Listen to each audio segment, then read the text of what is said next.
كابتن حلمي طولان ظالم ومظلوم. ظالم لان في لعيبه وكواليتي افضل المفروض كان ياخدها احسن من اللعيبه اللي هو خدها في المنتخب معاه. عندك مثلا محمد عبد الله بتاع الاهلي، عندك زلاكا، عندك ناصر ماهر، عندك بن شرقي بتاع المحله.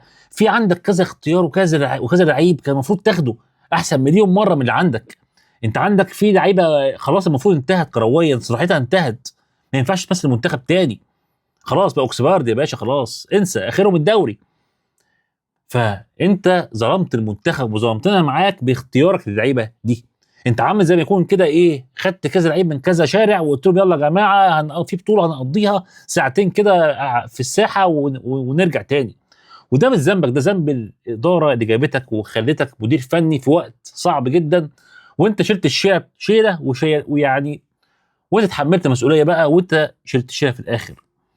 فعموما يا جماعه احنا ككوره احنا بعاد قوي. احنا اقسم بالله في منتخبات في البطوله ديت يعني بتلعب كوره عندنا.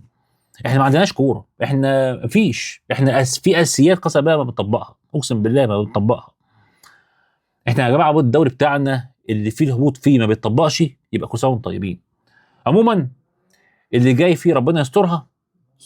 طبعا كابتن حسام حسن بطوله افريقيا الجايه يعني ربنا يسترها بقى، ربنا يسترها. بس البدايه كده او اللي احنا شايفينه كل سنه وانتم طيبين.